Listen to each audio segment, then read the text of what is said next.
Que a paz do nosso Senhor e Salvador Jesus Cristo esteja sobre a sua vida, sobre a tua casa. É uma honra poder compartilhar com você neste dia tão lindo, tão especial,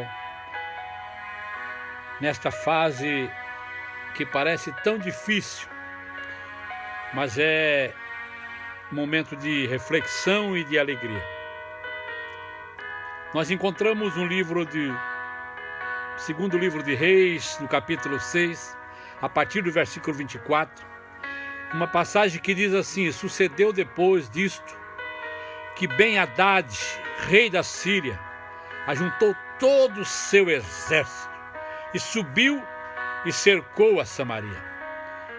E houve ali grande fome em Samaria, porque eis que cercaram, até que se vendeu uma cabeça de jumento por 80 peças de prata, e a quarta parte de um cabo de esterco de pombas por 5 peças de prata.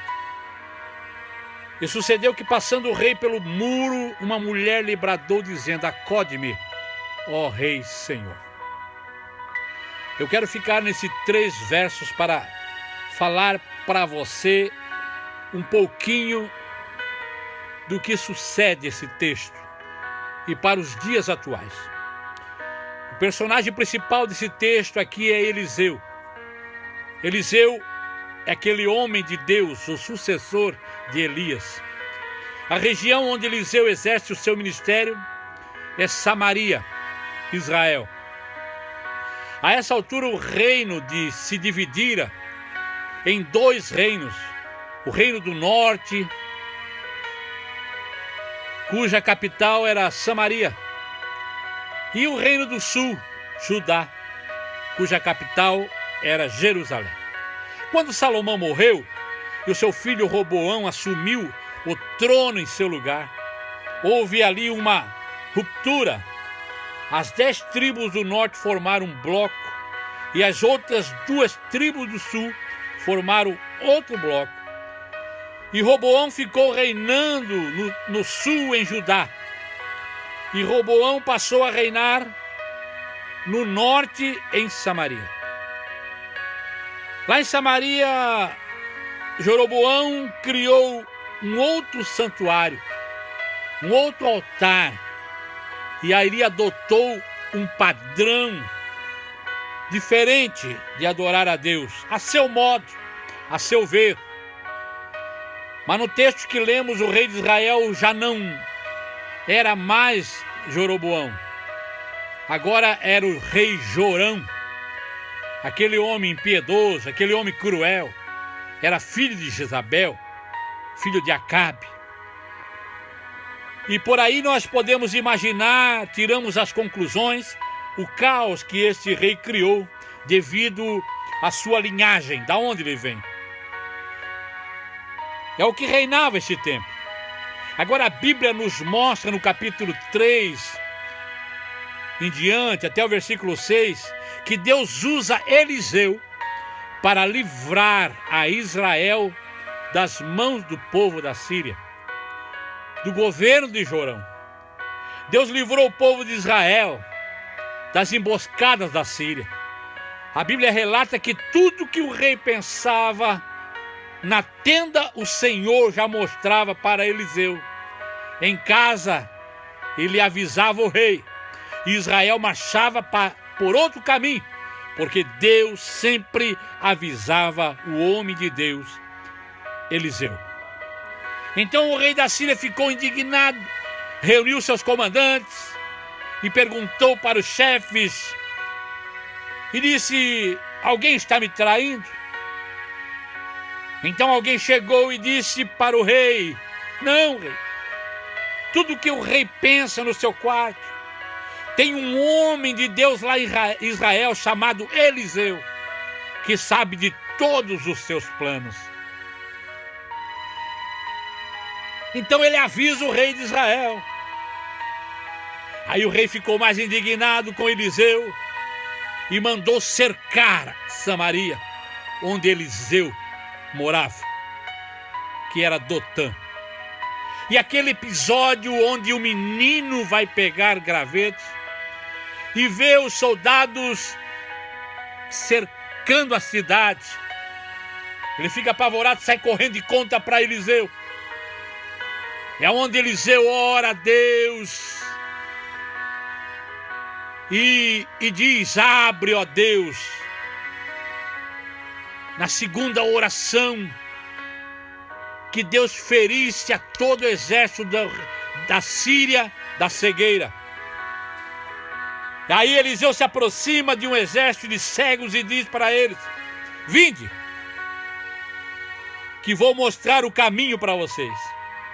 Aquele homem que estava perseguido, que seria morto, agora é guia deles. Aí Eliseu caminha com eles 20 quilômetros aproximadamente, de Dotã a Samaria, e leva Samaria, a Samaria, que é a capital do reino. Aí o rei Samaria se empolgou e disse: vamos matá-los todos à espada. Então Eliseu disse: não, matar não. Matar você não vai. A quem aprisionarem este aqui não são presos seus. Foi o Senhor quem os trouxe. Então dê comida. Aí eles comeram, se fartaram, e depois que eles comeram, banquetearam, foram embora. Um tempo passa um tempo prolongado e depois, não se sabe exatamente quanto tempo se passa, mas veio o relato que agora nós lemos esse texto. Veio o rei da Síria, Ben-Hadad, conhecido como Ben-Hadad II pela história. O texto diz que ele reuniu todo o seu exército, porque a expressão do autor aqui faz questão de mencionar que ele reuniu todo o exército. Na primeira vez, uma parte do exército para prender o homem. Agora vem todo o exército para conquistar uma cidade. O que significa todo o exército? Diz o historiador que Ben-Hadad comandava 32 reis. E sobre eles estavam aproximadamente 120 homens. E ele vem sitiar a cidade com todo o exército. Então Samaria ficou isolada. No texto que lemos, no versículo 24, 25 e 26, que ninguém entrava e ninguém saía de Samaria. Houve uma fome em Samaria tão grande que uma cabeça de jumento estava sendo vendida por 80 ciclos de prata. Até pó de esterco de pombo. O escritor cita cabeça de jumento porque era um animal impuro, conforme a lei mosaica.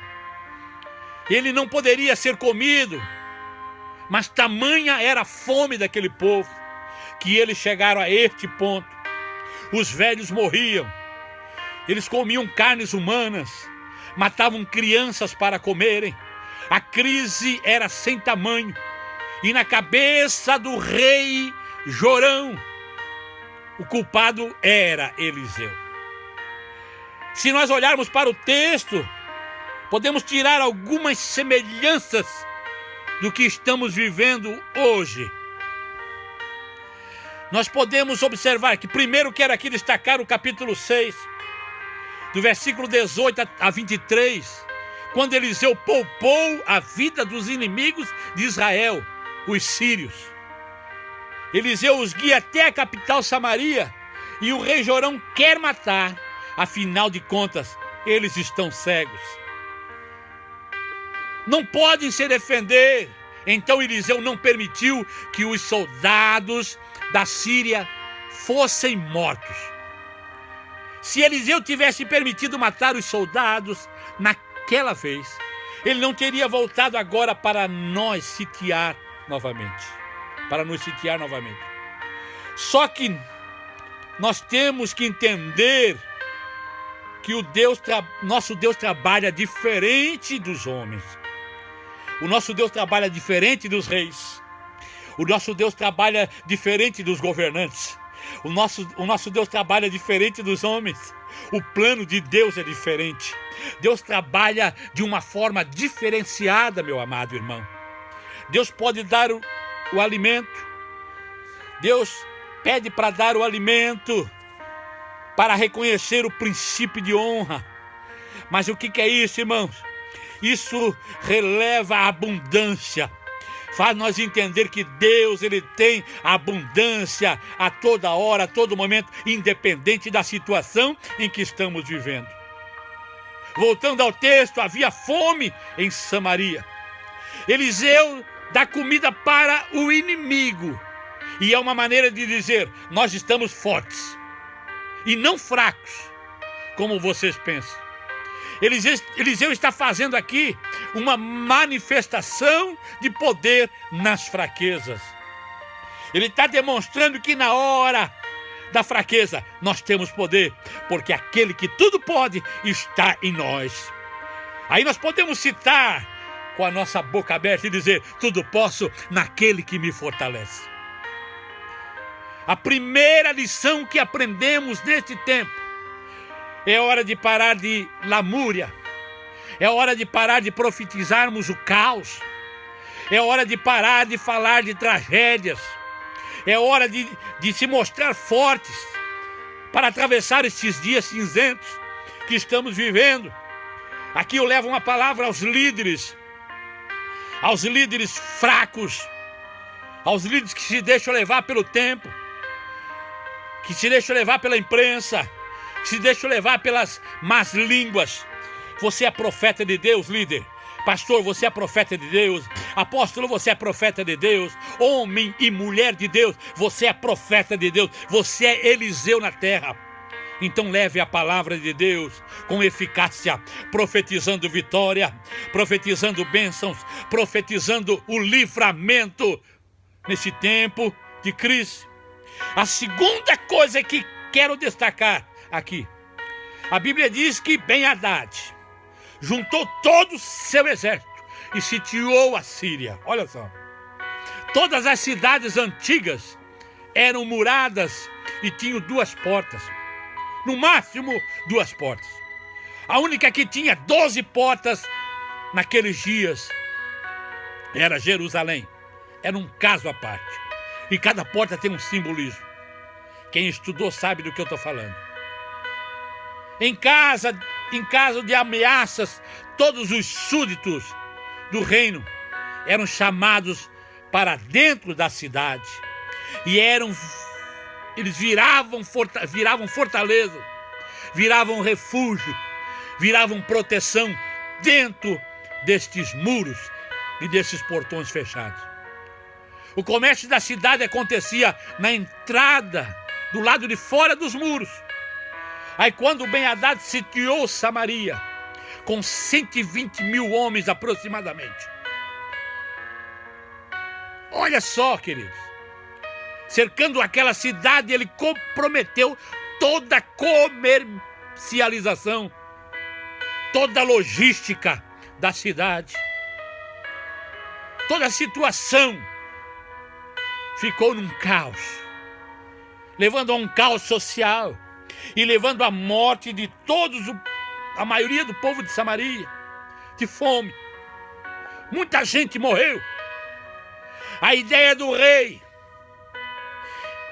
era essa: invadir a cidade sem que nenhum dos seus soldados morressem. Essa situação levou 2 anos, diz a história rabina. As tendas estavam montadas em redor de Samaria.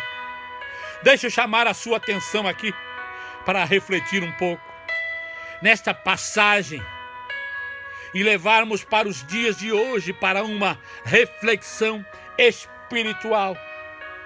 Quantas das vezes Satanás tem nos cercados, tem nos sitiados?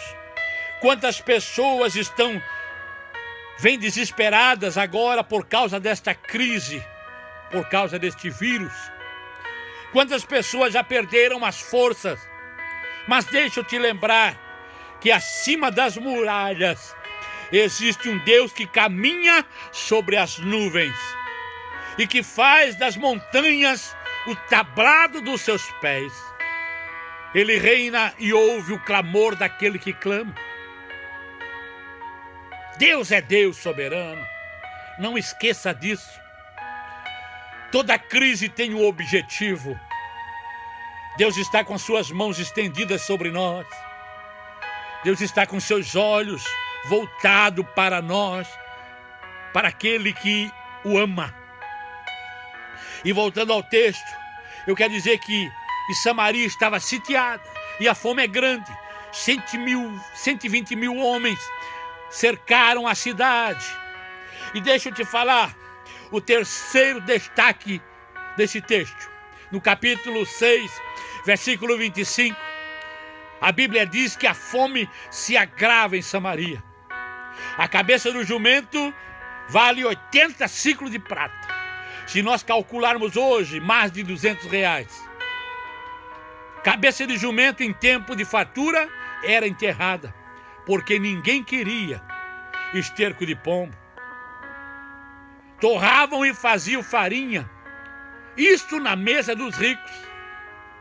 E no versículo 29 diz que quando o rei ia passando ao lado da muralha, a situação era tão crítica que uma mulher grita para o rei e diz: me ajude.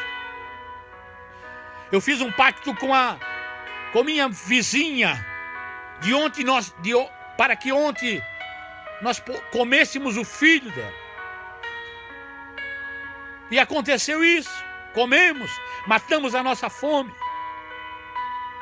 E hoje seria a vez de comermos o filho dela. E ela escondeu o seu filho. Olha o nível da fome em Samaria. Amados, quero dizer para você que uma nação faminta. Aí começou o caos social. Começa o estado emocional. O estado psicológico era terrível. Várias situações difíceis estavam enfrentando naquela situação. E se nós trazermos para o dia de hoje, quantas situações complicadas e difíceis nós estamos vendo. Quantas situações difíceis, roubos de carretas de alimento. As seguradoras estão desesperadas, porque não sabem mais o que fazer. Mercados e mercados sendo cercados, arrombados, para saciar a sua fome. Porque muito pai de família não tem mais o que fazer. Eu quero dizer que Deus está neste dia falando com você através desta mensagem para te dizer que o nosso Deus, Ele jamais abandona o seu justo. O rei diz no capítulo 27 a 30 que o rei rasgou as suas vestes e o rei cruel, ele se revolta. Aí o rei aqui no texto diz para a mulher: que te hei de fazer? Como se diz, hoje eu arranco a cabeça de Eliseu. E o quarto destaque aqui nesse texto que eu quero passar para vocês é no capítulo 2, versículo 6, 31, que diz assim: assim me faça Deus o outro tanto, se a cabeça de Eliseu, filho de Safate, hoje ficar sobre ele. Estava então Eliseu assentado em sua casa, e também os anciões estavam assentados com ele. E enviou um rei, um homem diante de si, mas antes que o mensageiro viesse a ele, disse ele aos anciões: viste como filho de homicida mandou tirar minha cabeça? Olhai, pois, que quando vier o mensageiro, fechai-lhe a porta. Olhai, pois, que quando vier o mensageiro, fechai-lhe a porta.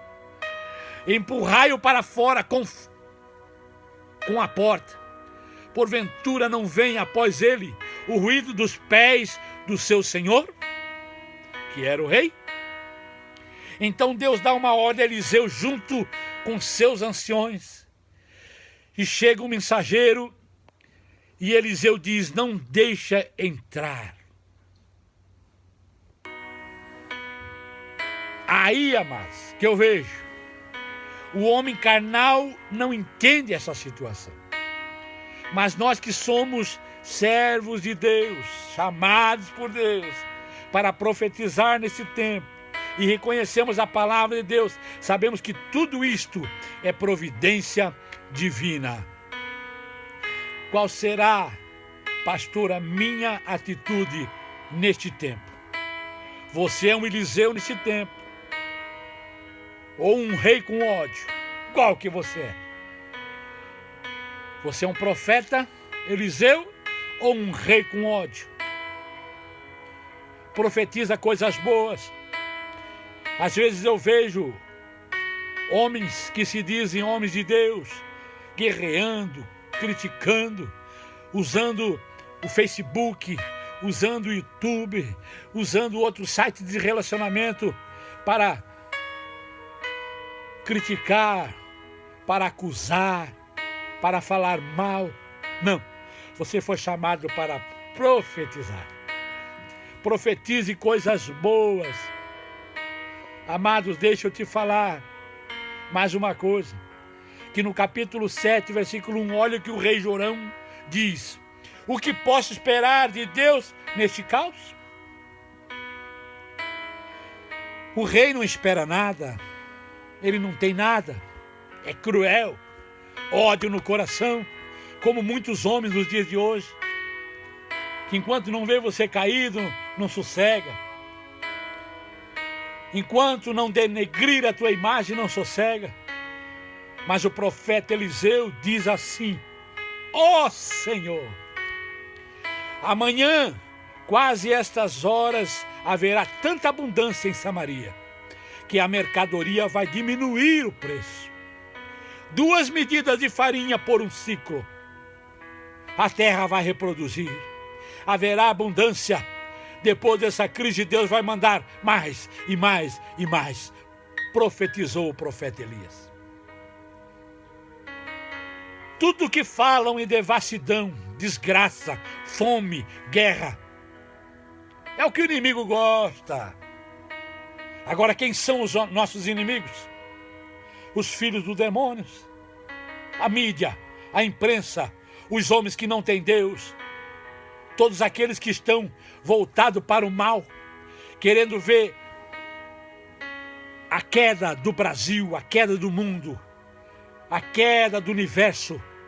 Pessoas que torcem para ver a desgraça de um líder que tem Deus no coração, de um governo que tem Deus, que fala de Deus e que é cristão. Mas Deus é o dono de tudo e comanda tudo. Ele está no controle de tudo. E que essa palavra vai ao teu coração.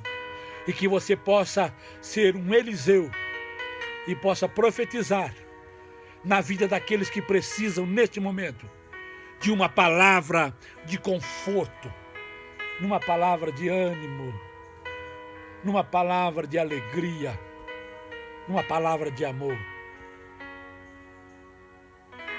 Que lindo esse texto. É aqui que Eliseu profetiza: amanhã, a esta hora, haverá abundância de farinha. Sabe o que eu entendo aqui? Que a igreja de Cristo tem que se posicionar. Que a igreja de Cristo tem que orar. Que a igreja de Cristo tem que buscar. Que a igreja de Cristo tem que clamar. Para que aqueles que fazem parte do rei Jorão, aqueles que têm coração maldoso, coração de ódio, de rancor, de desgraça, possam se arrepender e compreender que Deus cuida de nós em todo o tempo. Amém? Que você possa estar firme nesse tempo de crise, porque em tempo de isolamento, Deus cuida de nós. Maravilhoso e eterno Deus, guarda, protege cada casa, protege cada um dos teus filhos, protege nossa nação, protege o nosso país, o nosso estado, nossa cidade. Que o nome do Senhor Jesus seja glorificado hoje e para todo sempre. Amém. Que Deus te abençoe, irmão. Se você gostou dessa mensagem, não fique só para você, não. Compartilhe, que outras pessoas precisarão ouvir que só Deus pode, cuida e tem controle de tudo. Em nome de Jesus. Esse que vos falou é o vosso irmão em Cristo, pastor Gerson Luiz Miranda, aqui de Manaus, Amazonas.